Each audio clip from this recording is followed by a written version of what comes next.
Welcome to Kiss the Reviews. I'm Armando. That's Corey. And today we're doing 1989's National Lampoon's Christmas Vacation. Before we get started, if you want to follow me or Corey on Twitter, you could follow me at Junior D's. You could follow Corey at Corey_idol. And as always, you could follow the show on both Instagram and Twitter at Kiss the Reviews. So let's get into the cast. We'll start with the cast, National Lampoon's Christmas Vacation.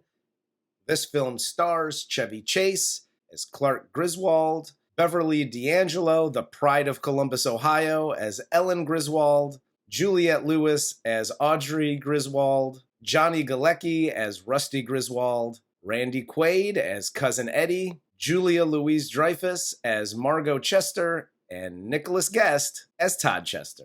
I think there are two things this movie should have taught people, especially people our age. One, if you have any sort of an older woman fetish, it's because of Beverly D'Angelo in these movies. Yeah, 100%. Because that's where mine came from. Hell yes. The second thing is, Randy Quaid is a prime example of separating the human being from the character. Yes. Because Randy Quaid as a human being is a fucking nightmare. He's a dumpster fire. But his portrayal of Cousin Eddie, and really almost any movie he's in, is fantastic. He's not the star of the movie. This is Chevy Chase's movie. Mm-hmm. Beverly D'Angelo does a great job in this movie. Mm-hmm. But when you think of Christmas Vacation, 9 times out of 10, you think of Cousin Eddie. Yeah, and he steals every scene when he's on camera. Every scene, and if he's not in this movie, it is average at best. Yes. Just, he elevates it that much to where it is a Christmas classic, must be watched every single year. And until I reviewed it now, obviously with our critical eye, bum, bum, bum, I didn't really realize how much he made that movie. Absolutely. I agree with you 100%. And I mean, Jesus Christ, just the one-liners alone from him in this movie it's incredible. Oh yeah, if you haven't seen an advertisement for a t-shirt or a sweater or a bumper sticker or something like that started right now, on anything that sells advertising that says shitter is full, I will give you money. That's how confident I am you've seen that. Exactly. Well, let's jump into this one. We'll get right into it. So after the longest intro to a movie of all time, I think Metallica wrote the intro to this movie. The fucking intro to this movie is like 10 minutes long of the cartoon Santa and the thing and whatever. So after the long intro, we actually get into the movie, and it's the Griswolds on their way to get their Christmas tree, Ellen and Clark singing Christmas carols, as the kids are completely uninterested in whatever the hell is going on. Clark then gets into a game of road rage cat and mouse. So Clark here is basically a subdued version of me, because I'm not looking, like doing the old, like, hey, look over there, and then flicking the guy off as my family looks the other way. I'm literally leaning out the window, screaming at the guy who's up my ass on the road as my family tries to like pull me back in.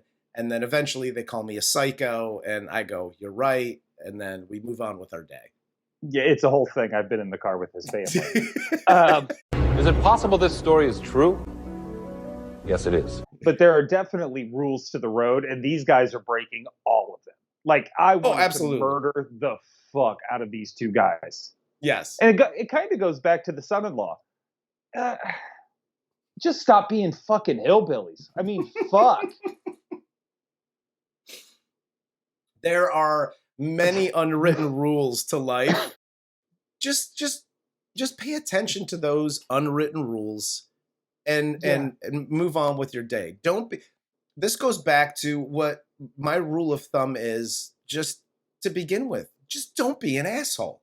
So after the road rage and them getting stuck under the tractor trailer as they're trying to switch lanes, they veer off the road and they crash at the area that they're supposed to be at to get said Christmas tree. And after the crash, they trek through the forest to cut down their own gigantic Christmas tree. And Clark forgets to bring his saw. Yeah, and Audrey forgets to bring clothes because she is completely frozen. She is not prepared. She's not prepared. The way that Chevy Chase and Beverly D'Angelo are able to play off of each other. Yeah. And him being this kind of boisterous, like, look at this, like joyous occasion and the magnificence of the tree.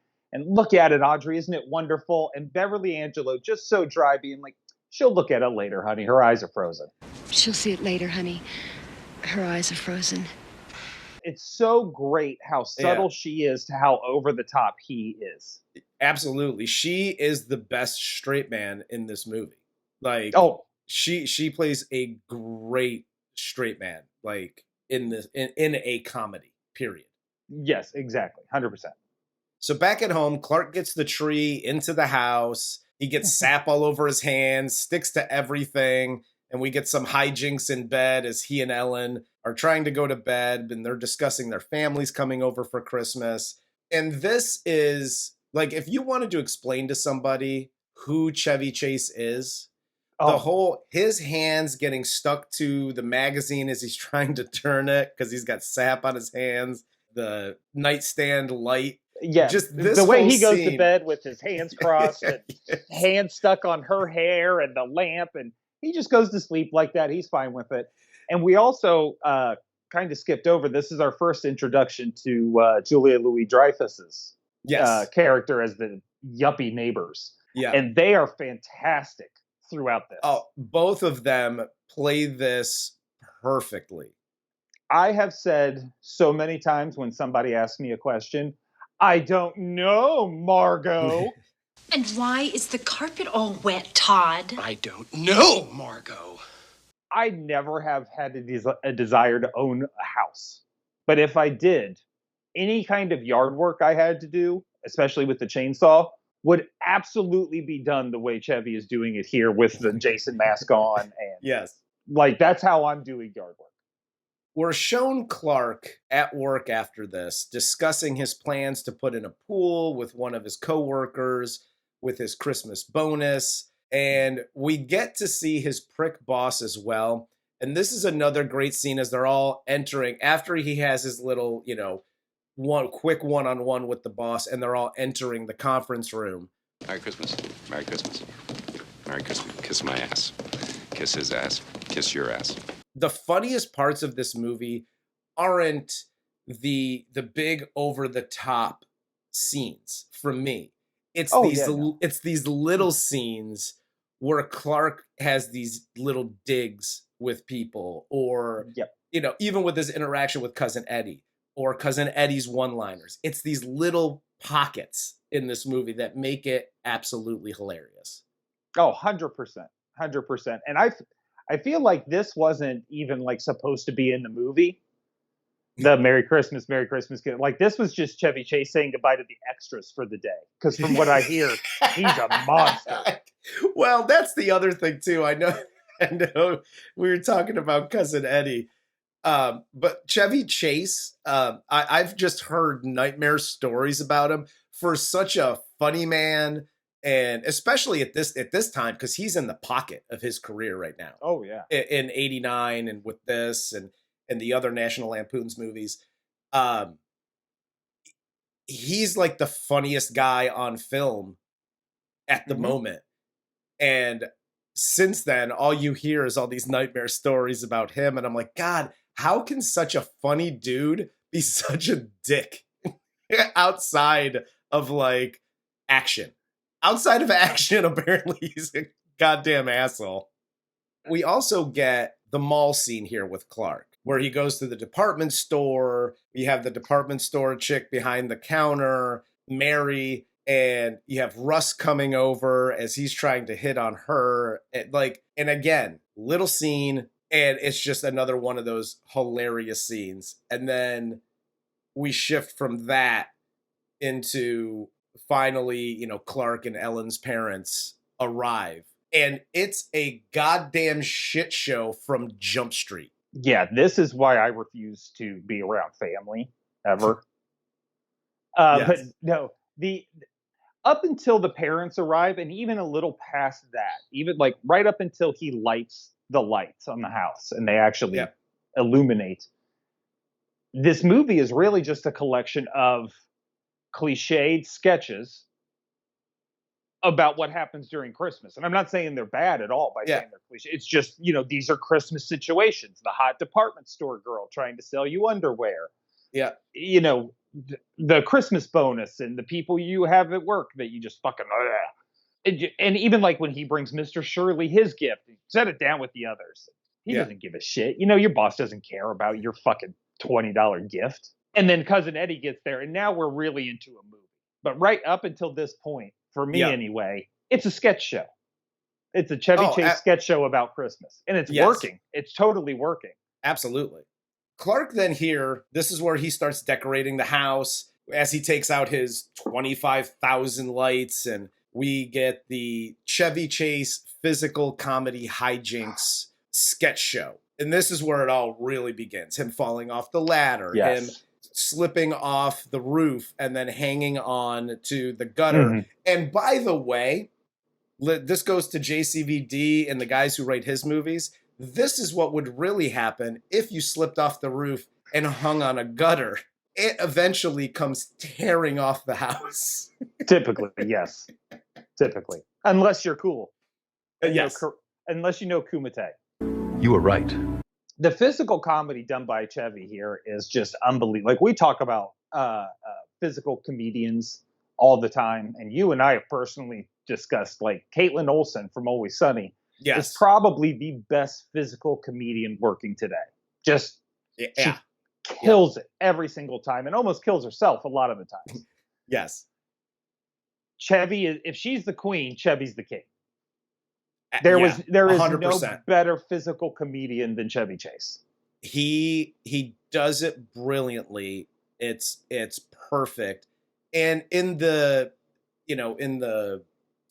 box of this movie, like it's perfect. It's right in the pocket. Yep. And again, every man or woman who's hung up lights, who's had to get up on the roof, I shit my pants every time I have to get on the roof for anything, because all I think about is slipping and falling off the roof.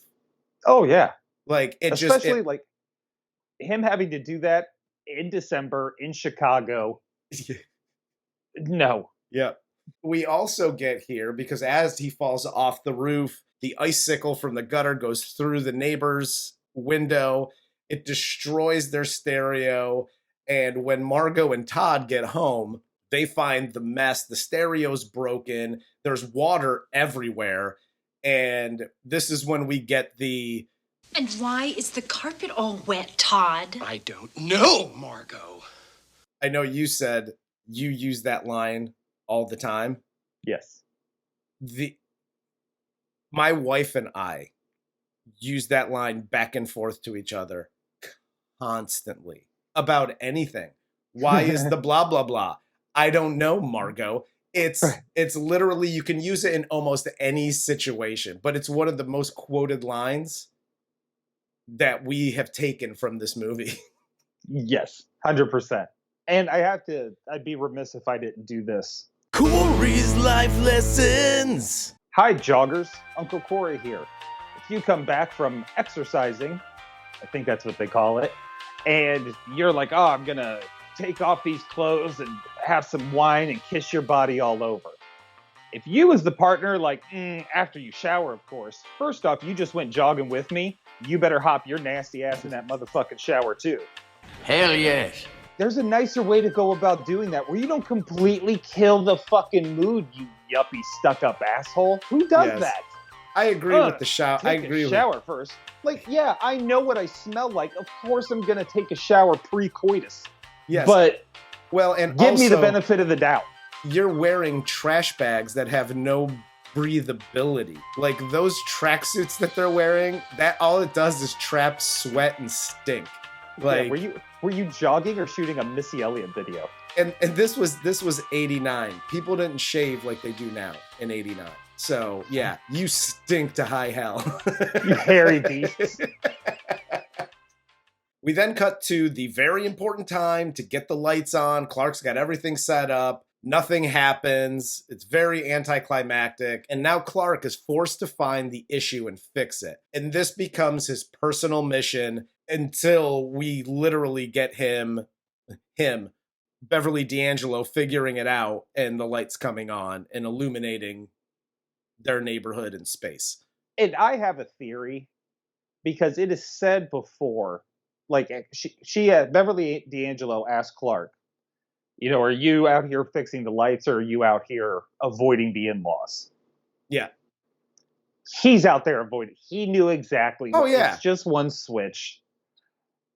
He's out there avoiding it at all costs. And I do have to do this. Corey's life lessons.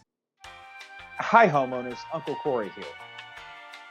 If you have, let's just say, 38 extension cords all plugged in together into the fucking one outlet, your house is going to burn down. Yes, and we see this, and this is one of like the tropes. It's a funny trope, but a trope nonetheless. And you see it in A Christmas Story, you see it here, and not just in the yard when they go into the back room and there's 8 million fucking things plugged into the wall. That is such a, I don't know, basically of what, a 1940s through 1990s thing that middle America just did. Yeah. Like, let's plug, and whoever the company was that designed all these, like, well, we'll put 3 plugs into the thing and there's no grounding and you're just going to literally light your house on fire. Like, and Don't they worry. still make rubber those protecting it. Yes, they still make those outlets to this day. Yeah, if 100%. you go into Walmart or Target, you'll see all those where you could just connect 8,000 things to it. Is it possible this story is true?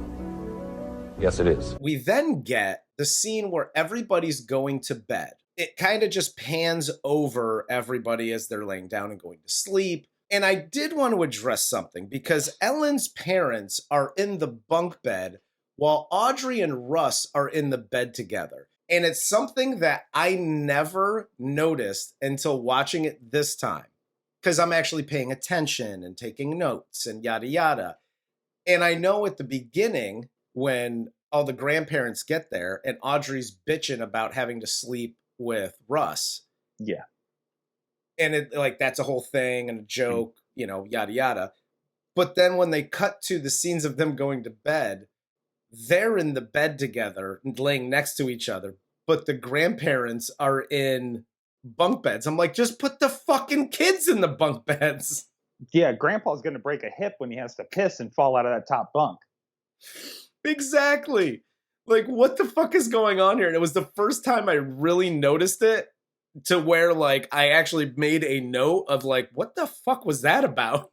Like, it's not like if you pull that joke out of the script, the movie doesn't work. Yeah, it's okay to not have brother and sister. Brother and sister show mom and dad not to put them in bed together on the holidays. So the next day, Clark goes into the attic to hide some presents. He finds other presents that he forgot up there years ago, apparently. And he gets locked in the attic as the whole family leaves to go shopping. And while in the attic, this is where we get the Clark passing the time by watching some old family reel-to-reel films from past Christmases. This is the one part of this movie that's sentimental feelings and things. Yeah. And in comedies, I typically get upset at these scenes because I'm like, this is a comedy. I want to see Chevy Chase falling off ladders and get hit in the face with shit. No feelings. But in this movie and watching it this time around, it kind of fits. Oh, it totally fits because it fits because it identifies who he is. That ultimate family man, that guy trying to have the perfect Christmas because of the memories he had as a kid, and you get an insight into that. So it totally fits these big Christmas parties that they used to have with the whole family and friends and people drinking and picking their nose on, funny in the 50s. But I totally get it. And I'm with you. Like, this part honestly bores the shit out of me. It does. But it also is important to help identify why Clark is who he is. And not just in this movie, but in the past movies. Why he's so hung up on his family having these epic vacations to Wally World and the European vacation. Like, why it's so important that he's having these experiences with his family. So I get it. And I will say this. Corey's life lessons. Hi, father-in-laws. Uncle Corey here. If you need to hurry up and get to the mall to eat so you can take your back pill. You got another car. He can drive. I have to eat so I can take my back pill. You're a grown-ass motherfucking man who raised a kid and now has grandkids. Get your ass back in the kitchen and eat something and take your back pill. You don't need a fucking hot Sam to make it go down easier, you fuck. Go make yourself a fucking sandwich. You don't need Auntie Anne's or Hot Sam's, depending on where you grew up. That's right.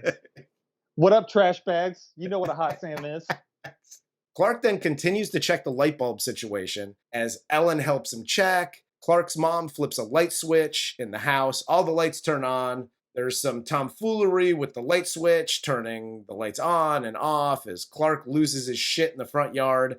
And then Ellen finally figures it out, and the lights turn on as she turns the switch on, and everything's happy, and Clark's back to being the happy Christmas dad again. His rants in this movie are fantastic. Epic. Yeah, they're fantastic. As a self-proclaimed rant king, his rants are epic in this. Yes. And, dude, like, you had the road rage thing, obviously. Him just having turned it on, seeing it work, and then literally fail 2 seconds later, and then just punching inanimate objects and just kicking the shit out of anything he can find. Hey, hi, that's me. If you'd like to, go back, I don't know, what is it, a year and a half or 2 years ago, when this hand was casted up? That's me too. That's me too. As Clark thanks everyone for being there after the lights are on, he notices that Cousin Eddie is there with his family and their dog Snots. And this is when the movie really starts. Yes. And this is, again, one of those little subtle things by Beverly D'Angelo. Because Eddie's going on his thing and he's being funny. You know, he's talking about the dog and his kids. And, you know, he's got the lip fungus and the other Ruby Sue's got her eyes fixed. And he's talking about the dog. And he's talking about how well hung the dog is. And Beverly D'Angelo just kind of does a little peek to try and see how big the dog's dick is. Fantastic. Just a very quiet little thing. Yep. Takes all of a half a second. Exactly. It's fucking great. No, she's brilliant in a lot of these scenes. Mm-hmm. Especially the scenes coming up, too. She's fantastic. Yeah. But now, you're a smoker, and we ran over this thing. You're a smoker. You've been a smoker, whatever. I don't know your life. But when you have like family over and shit on the holidays and you hear, Ellen, are you smoking again? Ellen, are you smoking again? No! Would you be the type that was like, no, and you put it out? Or would you be like, yeah, I'm fucking smoking. Eat a dick. It's my house. Well, first of all, and I know this was 89, but no smoking in the house. That's just gross.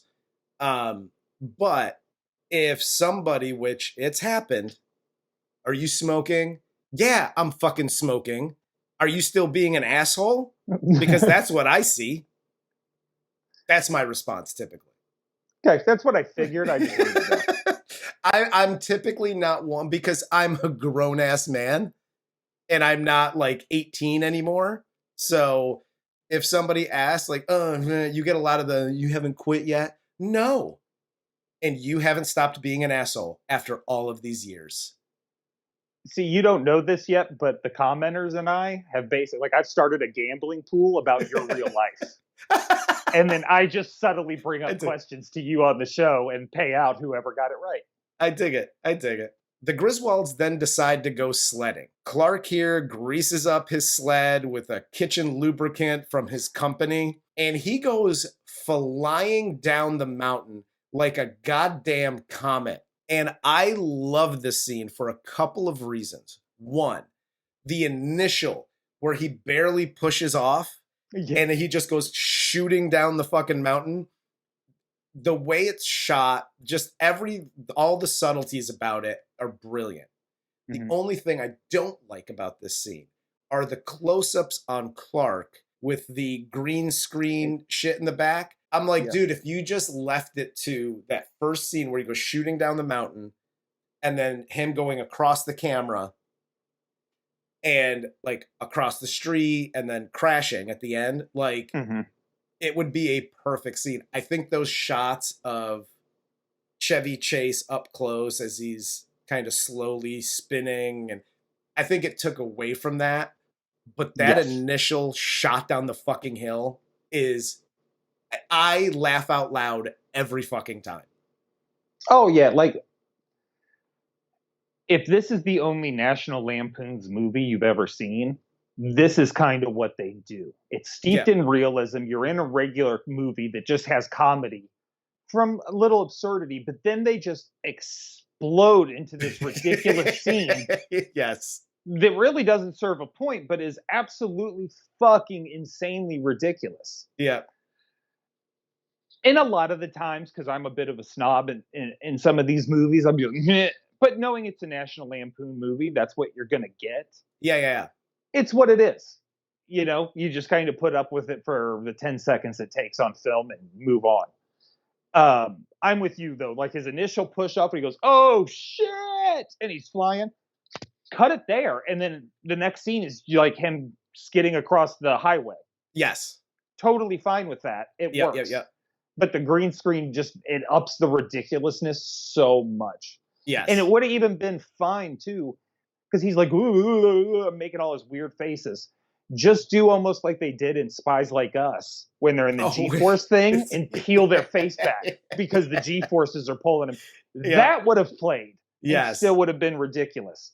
Yeah. But yeah, just like him doing the Chevy faces, we've seen that.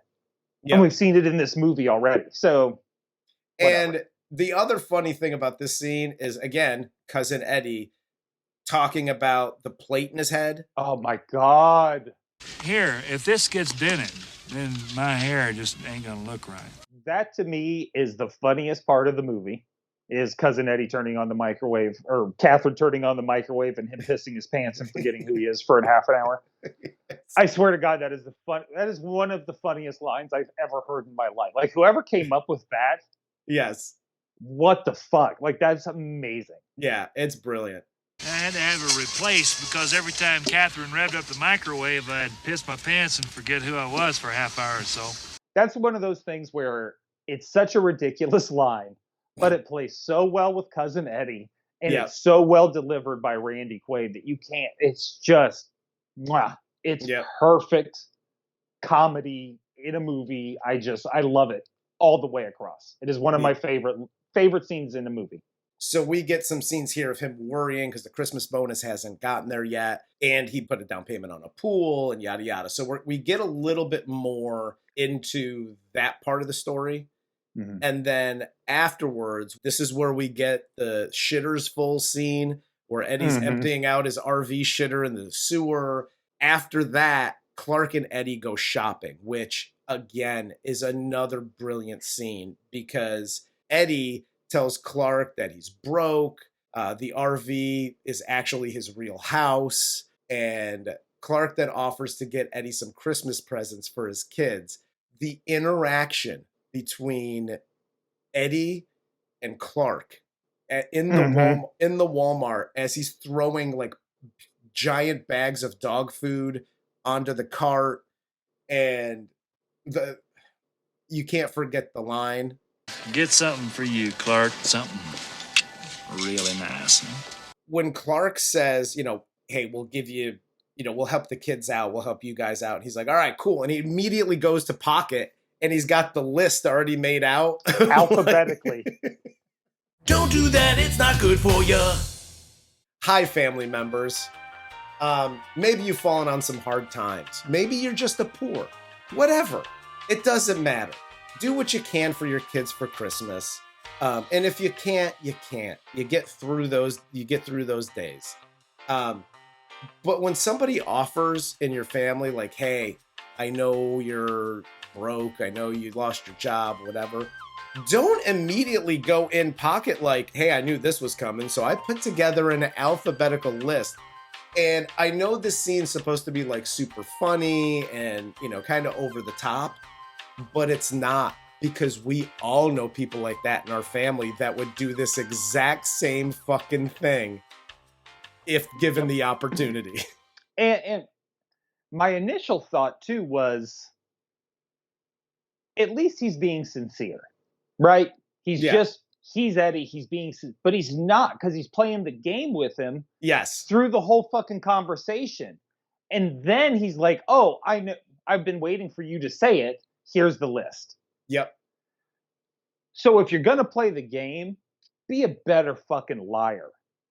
Yes. I'm so sick of hearing stories about bad liars. What the fuck happened? We used to lie so much better in my time. You were right. So we then get to the worst Christmas meal ever. They get to the dinner table. The turkey was left in the oven too long. The rest of the meal looks absolutely disgusting. Snots, the dog, is under the table just yakking on a bone. Oh, he's just yakking on a bone. He got it up. It's funny because, like, the whole thing of Chevy Chase going to cut into the turkey just kind of explodes. It's dry, whatever. And then, like, chewing on the hard pieces of turkey is fantastic. The other scenes, too, because they're focused on Chevy. Yes. Right? Like, doing his chopping, and then... But the other people around the table are all doing different shit. Like, Chevy's mom is swirling the turkey around in her water and then eating it. Everybody's doing something so different. And this was my question. And Catherine made the turkey. Yes. Why you would entrust that to her, I have no fucking idea. She lives in an RV and is a poor on top of that. I want rich people cooking my fucking food for me. But on top of that, like, what's her face? Aunt Bethany brings the Jello mold with the cat mix on top of it. Yeah. Which, why would you even serve that? Fucking disgusting. Yes. But everything there is gross. The whole meal. Nobody can cook. Yeah, there's not a single thing, and that was the one thing I looked at this time around, because again, when you're typically watching this movie for just enjoyment, you're looking at the family members, you're looking at what they're doing. The whole scene is kind of funny. But this time, I was doing that, but I was also looking at the food that was on the table. Because I was like, well, what would I do in this situation? Well, you start eating other stuff. Well, I was looking at the other stuff. Even the salad looked gross. Yeah, dude. Nothing there was edible. And I've been to a holiday meal with family, and everybody's pitched in and made something, and somebody's fucked up something, like mashed potatoes were runny, or this was cold, whatever. Yep. But it's usually one thing. Yes. It's not an entire meal of shit. You want to load me up with a little more there? It is good. No, they should have just gone to Boston Market or something and just picked up their fucking Thanksgiving or their Christmas meal. Oh, Boston Market is the truth for Thanksgiving and Christmas. 100%. I'm right there with you. I love Boston Market. So after dinner, we get the cat getting electrocuted on the Christmas tree lights after it starts chewing on the Christmas tree lights. And then Uncle Louis lighting up a cigar. He incinerates the tree and lights his back on fire. And I would be remiss, and I know we kind of skipped over it, before the meal when they do the whole Grace. Grace! She passed away 30 years ago. Every fucking time Grace gets brought up, I literally deliver that line. And what's so great about how she delivers the line too, which is impressive for her as the actress, is she's so like incorrect. Like Grace, she died 30 years ago. Like, you fucking idiot. She died 30 years ago. What are you talking about Grace for? Yeah. Why would she be here? I love how she's just so confused, but still in her mind, she's with the conversation. She has no idea that everything is going way over her head. It's fucking fantastic. Yes. And if Alzheimer's wasn't so sad, it would be hilarious like this every single time. I think it's pretty great. So we then get to the delivery scene. The delivery guy comes to the Griswold house. He delivers what should be Clark's Christmas bonus. And when he opens it, he reveals that it's a 1-year membership to the Jelly of the Month Club, which kicks off one of the best on-screen rants in movie history. This isn't the biggest bag over the head punch in the face I ever got. God damn it! Son, in my mind, in my angry little world, nothing beats a good comedic rant. And Yes. This is just, it's unbeatable. It's so unbelievably good. And we've all been there when we have been expecting something. It doesn't have to be a massive Christmas bonus, just something that we were supposed to be getting, and something else totally different showed up. Yep. And just that fucking pure rage of what you would want to do to the son of a bitch that sold you a bill of goods. Yes, exactly. It's so great. It's brilliant. And then the tagline at the end. Holy shit! Where's the Tylenol? It's brilliant, and it's tagged brilliantly, and then it's done. Well, and that's the thing. Like, they didn't add like a Cousin Eddie bingo or anything funny to top. They knew what they had. They cut it where they had it, and they moved on. Yes, absolutely. So then Aunt Bethany notices the squeaking noise coming from the tree. Turns out it's the squirrel. Then we get more chaos ensuing in the Griswold house as Snots chases the squirrel around the house, destroying everything. And then everyone starts to leave. And Clark tells them that no one is leaving because he is hell-bent on having this perfect Christmas. And if we're in the gates of hell, as he says, we're all going to be here. Like, nobody's leaving my fucking house. I love how he hit his brink, too, with the father-in-law. Like, don't piss me off, Art. Yep. I'm fucking done. That, and of course the, happiest bunch since being Tap Dance with Danny fucking K. Yep. Again, if you haven't quoted that line, get a better memory, because that is one of the most quotable lines ever, and you should be saying it whenever you possibly can.